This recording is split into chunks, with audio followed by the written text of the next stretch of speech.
comic, and he's starting to get more and more work around the region, and every once in a while now I call him, he's sorry, Clint, I can't, I'm busy. What do you mean you're busy? He's getting better, getting out doing work, so getting more well known. I don't like that. I like him being available for me every time. Welcome to stage, Lynn Navratil, everybody. Lynn Navratil. Clint, everybody, keep it going for Clint. Don't we all wish I was available all the time? Jesus. I'm gonna be very honest. I have a Halloween party I'm going to later, and I did not want to have to change. So you are rocking with me tonight, folks, in my little Patty Mahomes outfit. I've had to wear this like 3 times this week, and like a lot more people than you would think have asked me if this is my real hair. And it's very, I'm not gonna lie, it's pretty close. It's very close to it. But this hair was made by people that don't know what black people's hair feels like. And it's very unsettling because my girlfriend has felt it and she's just like, I don't trust this at all. And neither do I. I've had a couple people not know who I am, actually. And it's very odd because even if you're not a sports fan, you've seen his face all over town. You just think I'm dressing up as a banker for Community America at this point. Like, that's crazy to me, man. But my name is Lynn Navratil. I'm super excited to be here. Thank you guys for coming out because I'm going to be very honest. I didn't think I was going to be here tonight, folks, because I have a very bad car. It kind of dies on me sometimes. Like, think about the worst thing that's ever been wrong with your car. My car is worse than that. Because at its most basic level, what's a car supposed to do? It's supposed to go forwards and it's supposed to go backwards, and mine doesn't do half of that now. If I want my car to go in reverse, what I have to do is put it in neutral, stick my foot out, and start pushing it backwards. And just kind of hope that I'm on a downhill, honestly. Like, I literally have Fred Flintstone's car. Like, what the fuck is this? This is annoying. And like, people have asked me, they're like, well, Lynn, why don't you just go get a new car? Can't do that because not only is this the first car I've ever looked at, it's the first car I've ever bought. So I don't know how to haggle. Like, I can't go to a dealership because the guy's gonna come up to me and be like, hey sir, can I get you a different, what are you looking for? I'm like, not leaving this lot till I get something that goes in reverse. And I'm not gonna even look at it if it doesn't have an aux cord, mister, honestly. And there better be some fucking AC in that car, otherwise I am gone. And he's looking at me like we have all those things. That's literally all of the cars on this lot. And I will say it is kind of nice having this bad of a car because it gets you out of some situations that you wouldn't think you'd be in. Like recently, I was downtown and this homeless person came up to me and started tapping on my window. And he was like, spare some change for the homeless, sir. And I, like the big old pussy I am, tried to start the car and drive away. And it wouldn't turn on. It just kept turning over and turning over and turning over to the point where the homeless man just kind of looked at me and was like, thank you very kindly, sir. Have a good night. He felt bad for me and he has nothing. He had to go back to his little homeless friends and they had to look at him like, hey man, did you get anything from the guy in the Cavalier? And he had to look at them and be like, nah, he's going through a rough time. I said a little prayer for him, trying not to make eye contact, but you know. Like I said, that's the first car I have ever looked at, the first car I've ever bought. I drove to my old high school secretary's house with my dad, driving me, and he looked me in the eye and said, what could go wrong, Lynn? It's a 200,000-mile death trap. I'm happy this is your first car. And that's the relationship my dad and I have. He means very, very well, but he just misses the mark almost every time. Like, I remember going into middle school, he pulled me aside, like, the first day of summer. He was like, I'm going to give you some CDs to listen to over the summer, Lynn. And that way, when you get into middle school, you will at least know some music that you and your friends can talk about. And I thought, that's really nice, Dad. He gave me 3 CDs. He gave me AC/DC's Back in Black. Yay! I went to school in 2005, okay? Like, I went into school saying things like, guys, isn't Angus Young cool? Yes! And every other 11-year-old looked at me like, who the fuck is Angus Young? And I acting like the big old pussy I am, was just like, he's the guitarist for AC/DC, and then my lunch money got taken. The other two CDs he gave me were Hinder's Extreme Behavior and Nickelback's All the Right Reasons. And they were none of the right reasons. They were all bad. And that's the relationship my dad and I have. He means so well, but he just misses the mark every time. Like, I think that like a special guy bonding moment with like a dad and his son, or like a nephew and his really creepy uncle, is when like the uncle or the dad will give their son their first Playboy. I think that's kind of like a guy bonding moment. Guys have like generational pornography, and women have the talk. Women learn about how crazy their bodies are, and well, guys do too after like a certain point. But we mostly just look at them.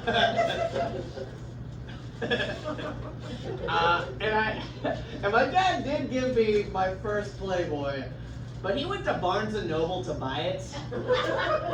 I passed 3 Cirillas on my way here, and my dad was like, where can I get a Frappuccino and porn? Like, I need both of them. I need a Playboy and the entire series of Junie B. Jones. Where am I going to go? And I was with my dad, so I've never gone back to Barnes & Noble after that day. They had my picture up at the back like a sex offender, and they're like, that's him! That's the son of the man, that's the only person that's ever bought a Playboy at Barnes & Noble! I remember those hopeless eyes, I remember! But I was with my dad because we had a very special occasion coming up, people. There are 365 days of the year. Most of them are okay to give your son his first Playboy. Christmas is not one of those days. There's 4 days you can't do it. Christmas, Valentine's Day, Martin Luther King Day, and 9/11. Those are the 4 days you cannot do it. I read the Bible. I know what it says in there. It says it right there in the red words. Jesus said, no porn on 9/11. I remember reading it. I'm not going to say how that story ends, but I will admit it was a very white Christmas. That's all I'm gonna admit about my 13th Christmas. Do we have any, just out of curiosity, do we have any NASCAR fans out there? Yeah.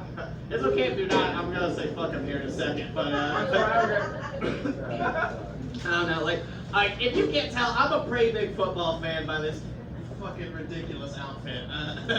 But like NASCAR fans take it to a new level, and not like all NASCAR fans are crazy. It's mostly the parents that like pass it on down to their kids. I had a friend whose dad told him after Dale Earnhardt died, he said, and he put this in his will, that he wanted to be buried next to Dale Earnhardt when he died. Like, he was like, when I go with Dale. I don't care if you bury me on top of him. I don't care if I'm buried next to him. I gotta go with Dale. And the son was like, okay, whatever you want, man. Here's the thing. 2 years ago, the dad died. And my friend was like, what am I gonna do? I can't bury another man on top of another man. I think that's illegal. And I was like, listen, you can just put him in an Earnhardt jacket and no one's going to care. You can just bury him, no one's going to know. I didn't know there was going to be a wake. So all of these people are invited to this man's funeral in a church, and he is just in a Dale Earnhardt jacket, and no one says a thing. Everyone just keeps going up to the casket and looking in there, and they're just like, that's what he would have wanted. He always wanted to go with Dale, I swear he did. And I think at most funerals, there's like a moment that everyone remembers. It's either something that like the pastor does or something that somebody says. This was not that moment. Later on in the funeral, we're all just sitting there. It's a pretty nice service, if I'm being honest. And then the pastor comes up, and he has a look on his face that says that he's not proud of what's about to happen. Comes up and he says, we will now play some songs close to the deceased part. We will now play Cruise featuring Nelly. And I think to myself, there's no fucking way. There is no way Florida Georgia Line's Cruise is about to play at this man's funeral. And sure enough, baby, you a song and you wanna funeral starts, and I am shaking. I am in tears. I am next to the man that just lost his father, and he grabs my hand and he says, "It's okay to cry, Lynn. It is okay. He's in a better place right now. He's with Dale, Lynn." And I was like, "I'd rather be with Dale than right here, Alex. I'd so much rather be with Dale." I don't know. I'm very fortunate in life, honestly, to not be a man with Florida and Georgia line at my funeral being played. I have a very hot girlfriend. That's what I'm trying to tell you. She is like out of this world hot. Like, people see us together and they think that she's my handler. Like, that's essentially what I'm trying to tell you. Like, they see us and they're just like, "Good for you, Lynn, and she lets you walk around without a helmet? Wow, way to go, bud." And we've been dating for a while. We've been dating for almost 2 years now, honestly. And we didn't like do anything crazy for Halloween this year. Like, she had her costume, I had mine. But we had some cool Halloween costumes last year. Like, we dressed up as Rick and Michonne from The Walking Dead. And we also dressed up as Screech and Lisa from Saved by the Bell. And that was a lot more believable, honestly. If you just judge us by our costumes, you either know I'm dating a black woman or we're super racist. And there's no in between in there. And spoiler alert, she's black. And things are going great because my family loves her to death. And her family is kind of about me, and that's fine. Half of this room is kind of about me, and that's fine. Like, every time I see her brother's like, "You're not getting him with condoms, I guarantee you." I'm very surprised that in a room full of mostly white people, you get that reference. I told that to somebody earlier this week, and they were like, "Oh my God, where in Africa is Wakanda?" And I was like, "Well, it's kind of in the middle. They're a pretty poor country. They only have one mineral. It's called vibranium." And they're like, "Oh my God, how'd she get out?" And then we dove deep into the rabbit hole. But her family is they mostly like me. I've met most of them except for two. I haven't met her dad, I haven't met her sister. But her dad did send her a text the other day that was like, "So you were dating a white guy." Keep in mind, we've been together for almost 2 years, and this is the first time he's ever acknowledged me. And she responds back with, "Yeah, Dad, I'm dating a white guy." And he responds back with, "Well, at least he's not a girl." But like, he hasn't met me yet. So he doesn't understand that I'm as close to a girl as a guy can get without actually being a girl. Like, I cannot wait to meet him and be like, "Well, hello, baby." I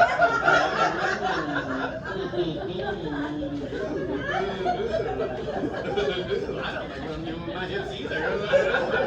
Oh, I swear I'm gonna put a baby in there one day. I swear it. Oh, I love doing that even though people don't think I do. I swear it.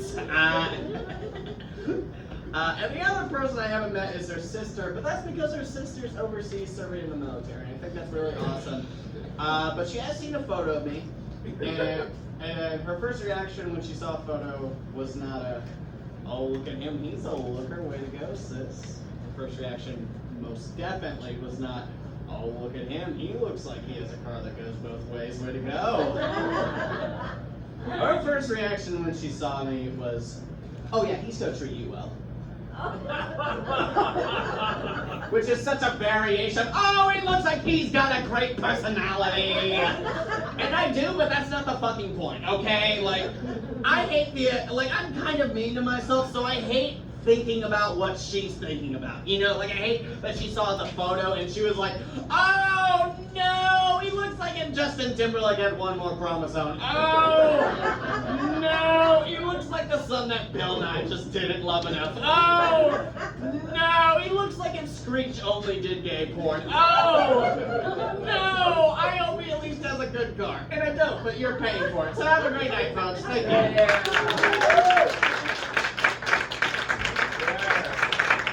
Big man, Rachel.